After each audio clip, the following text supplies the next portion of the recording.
श्री शिवाय नमस्तुभ्यम। श्री महात्मा शिव महापुराण की कथा जो कि कुशीनगर उत्तर प्रदेश में चल रही है।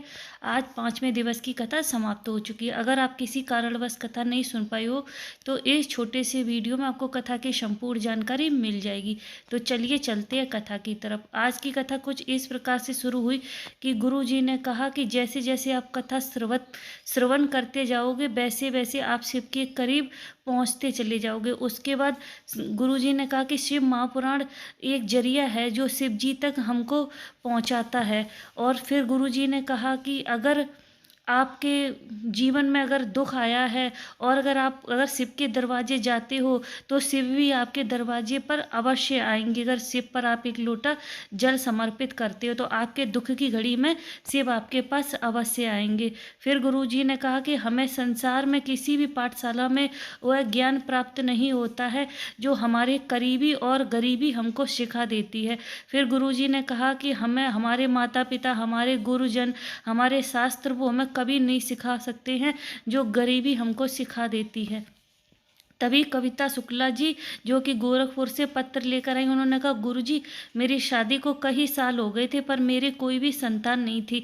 हमने टेस्ट ट्यूब बेबी भी करवाया, उससे भी ट्राई किया पर उससे भी मेरी कोई संतान नहीं हुई। फिर मेरी पड़ोसन ने कहा कि सियोर वाले कथा करते उनकी कथा सुनो और बैठकर आसन लगाकर उनकी कथा सुनना और बाबा से प्रार्थना करना, बाबा तुम्हारी अवश्य सुनेंगे। फिर हमने आपकी कथा सुनी और फिर हमने रुद्रास महोत्सव जो हुआ था तो हम उसमें गए और वहाँ भी जाकर हमने बाबा से प्रार्थना की और बाबा से संतान की प्राप्ति के लिए बोला। तो बाबा ने 15 साल बाद हमको संतान दी। बाबा का धन्यवाद करने के लिए कथा पंडाल में आए हैं। गुरु जी ने कहा कि मुसीबत और मेहनत का क्या फल होगा यह कोई भी नहीं जानता, यह सिर्फ महादेव जानते हैं। इसलिए भरोसा दुनिया वालों पे नहीं, सिर्फ महादेव पर ही करना चाहिए। तभी एक पत्र और आया जो कि किरण जी जायसवाल जी लेकर आई, जो गोरखपुर से ही लाई थी। उन्होंने कहा कि शिव मंदिर हम कभी नहीं जाते थे, ना बाबा पर भरोसा करते थे, ना बाबा पर हम विश्वास करते थे।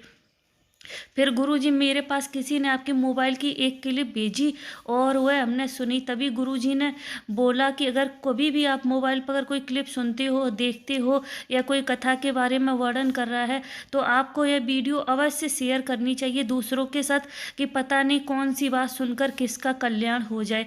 तो फिर उन्होंने आगे लिखा कि मेरे पति की किडनी ने काम करना बंद कर दिया था।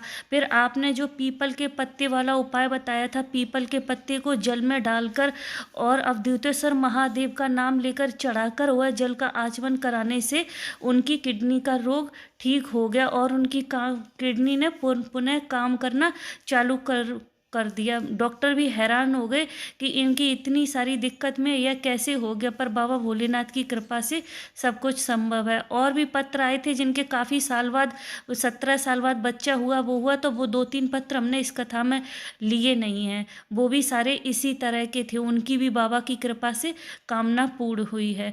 इसी के साथ साथ ये कथा विश्राम हो गई है। शिव पर एक लोटा जल अवश्य समर्पित करते रहें। मिलते हैं कल 6वें दिवस की नई कथा के साथ। तब तक श्री शिवाय नमस्तुभ्यम। हर हर महादेव।